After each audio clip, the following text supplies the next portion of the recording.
మనం జనరల్గా తీసుకోవాల్సిన ఫుడ్స్ ఏంటి, మన బాడీలో ఉన్న ఫ్యాట్ తగ్గడం కోసం అంటే అందరికీ ఏంటంటే పర్టికులర్ ఫుడ్ తీసుకుంటే మనకి ఫ్యాట్ బర్న్ అవుద్దేమో అనుకుంటారు.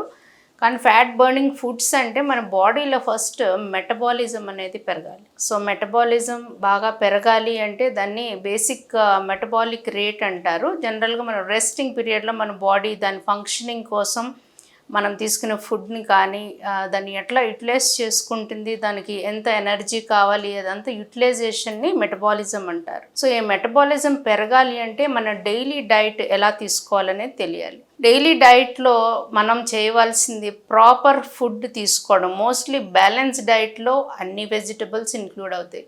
So vegetables one particular vegetable కాకుండా ఫైబర్ రిచ్ వెజిటబుల్స్ తీసుకుంటే ఈ ఫ్యాట్ బర్నింగ్ అనేది బాగా జరుగుతుంది. ఎందుకంటే ఫైబర్ అనేది ఎక్కువ మనకి డైజెషన్కి ప్రాసెస్లో అవుతుంది. సో ఇదే కాకుండా ప్రోటీన్ రిచ్ ఫుడ్స్ కూడా ఇంక్లూడ్ చేసుకోవాలి. ప్రోటీన్ రిచ్ ఫుడ్స్ అంటే ఓన్లీ నాన్ వెజ్ సోర్సెస్ అనే కాదు, మంచి పల్సెస్ అంటే హోల్ గ్రెయిన్స్ కానీ సిరియల్స్ లాంటివి. ఈ ప్రోటీన్, ఫ్యాట్స్ అండ్ కార్బోహైడ్రేట్స్ మెటబాలిజంలో మనకి ఎక్కువ ప్రోటీన్ మెటబాలిజం ఎక్కువసేపు ఉంటుంది. దట్ ఈస్ 30% వరకు మనకి మెటబాలిక్ రేట్ని పెంచుతుంది. ఎందుకంటే స్లో ప్రాసెస్ కాబట్టి ప్రోటీన్ డైజెషన్. సో ఫ్యాట్ విషయానికి వస్తే అది 3% మాత్రమే. అండ్ కార్బోహైడ్రేట్స్ 10 to 20% వరకు మెటబాలిజంలో హెల్ప్ అవుతుంది. సో ఇలాంటి డైట్ మనం డైలీ రొటీన్లో ఈ డైట్ ఒక్కటే కాకుండా ఎక్సర్సైజ్ ఇది కూడా మన మెటబాలిజంని పెంచుతుంది. ఏదైతే మనకి మెటబాలిజంని పెంచుతుందో అది మనకి బాడీలో ఫ్యాట్ బర్నింగ్ కానీ ఎనర్జీ కింద యూటిలైజ్ అవుతుంది. ఎక్కువగా కూర్చునే ఉండే జాబ్స్ అంటే సెడెంటరీ లైఫ్ స్టైల్ కూడా ఇది ఎఫెక్ట్ అవడానికి చాలా ఉంటుంది. ఎందుకంటే వాళ్ళలో మెటబాలిజం చాలా తక్కువ ఉంటుంది. ఏమైనా డిసీజ్ కండిషన్స్ వల్ల కానీ థైరాయిడ్ ప్రాబ్లమ్స్ ఉన్నప్పుడు కూడా ఈ మెటబాలిజం అనేది డిస్టర్బ్ అవుతుంది. సో ఇది హార్మోన్ ఇంబ్యాలెన్స్ ఎందుకు అవుతుందంటే బాడీలో మనకి ఐరన్ కానీ సెలీనియం కానీ deficiency because of improper diet వల్ల మనకి మెటబాలిజం ఎఫెక్ట్ అవుతుంది. దాంతో థైరాయిడ్ ఇష్యూ రావచ్చు. ఈ థైరాయిడ్ వల్ల మన బిఎంఆర్ డిస్టర్బ్ అవుతుంది.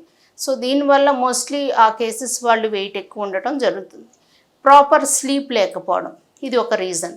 కరెక్ట్గా నిద్రపోకపోవడం, ఇర్రెగ్యులర్ టైమింగ్స్లో పడుకోవడం కానీ ఎక్సర్సైజ్ లేకపోవడం, ఒబేసిటీ ఒక రీజన్. ఇవన్నీ కూడా బాడీలో ఫ్యాట్ని బర్న్ చేయడానికి హెల్ప్ అవుతుంది. సో ఇవన్నీ కూడా కరెక్ట్ చేసుకోవాలి.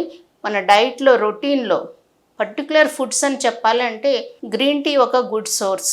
గ్రీన్ టీ వల్ల మనకి మంచి యాంటీ ఆక్సిడెంట్స్ బాడీ బర్న్ అవడానికంటే ఫ్యాట్ బర్న్ అవడం కోసం చాలా హెల్ప్ అవుతుంది. గ్రీన్ టీతో పాటుగా మనం డైట్లో వెజిటబుల్స్ బాగా తీసుకోవడం, ఆకుకూరలు కానీ ఇవన్నీ ఫైబర్ కంటెంట్ ఎక్కువ ఉంటుంది, యాంటీ ఆక్సిడెంట్స్ ఎక్కువ ఉంటాయి. ఇవి కూడా ఫ్యాట్ని బర్న్ చేస్తాయి. కొన్ని పర్టికులర్ ఫుడ్స్ ఎక్కువగా తీసుకుంటే మంచిదేమో. చిల్లీస్లో ఎక్కువ బిఎంఆర్ పెరుగుతుంది బికాజ్ అందులో ఫ్యాట్ బర్నింగ్ ఎఫెక్ట్ ఎక్కువ ఉంటుందని ఎక్కువ చిల్లీస్ వాడితే అదర్ ఇష్యూస్ ఉన్నప్పుడు మనకి ప్రాబ్లం అవడానికి ఛాన్స్ ఉంటుంది. లైక్ గ్యాస్ట్రో రిలేటెడ్ ఇష్యూస్ కానీ ఎసిడిటీ ఉన్న వాళ్ళు ఎక్కువ చిల్లీస్ తింటే ఫ్యాట్ బర్న్ అవుతుందని ఎక్కువగా చిల్లీస్ వాడడం చేయకూడదు. డైలీ రొటీన్లో వాడుకలో పెడితే మంచిది. ఇదే కాకుండా మనం తీసుకునేది వాటర్ కంటెంట్ కూడా మన బాడీ మెటబాలిజంని పెంచుతుంది. మంచిగా వాటర్ ఎక్కువ తీసుకోవడం ఇది చాలా ఇంపార్టెంట్. ఇవే కాకుండా కాఫీ ఒకటి, it's also help in little improving our fat burning అనమాట. సో ఇట్లాంటి ఫుడ్స్ డైలీ రొటీన్లో ఇంక్లూడ్ చేసుకోవాలి. ఓవరాల్గా ఇట్స్ లైక్ ఏ సైకిల్. మన proper sleep, proper diet, physical exercise, high fibre, high protein diet. Protein అంటే veg protein sources always better అండి. Egg కానీ whole pulses, rajma, chole ఇట్లాంటివి ఇంక్లూడ్ చేసుకోవడం, మిల్లెట్స్ లాంటి ఫుడ్స్, ఓట్స్ లాంటివి ఇవన్నీ కూడా ఎక్కువ ఫైబర్ ఉన్న ఫుడ్ మన బాడీలో ఉన్న ఫ్యాట్ని ఎక్కువ బర్న్ చేయడానికి హెల్ప్ అవుతాయి. సో ఇవి ఇంక్లూడ్ చేయడం మంచిది. ఈ మెటబాలిజం అనేది మనం ఎంత ఫుడ్ తీసుకున్నా ఏజ్ ఫ్యాక్టర్తో కూడా డిపెండ్ అయి ఉంటుంది. ఏజ్ పెద్దవాళ్ళకి ఏంటంటే ఈ మెటబాలిజం తగ్గుతూ వస్తుంది ఏజ్తో. పిల్లల్లో మెటబాలిజం బాగా ఉంటుంది. వాళ్ళకి ఇంత హై ఫైబర్ కానీ ఫ్యాట్ బర్నింగ్ ఫుడ్స్గా ఇవ్వాల్సిన అవసరం ఉండదు.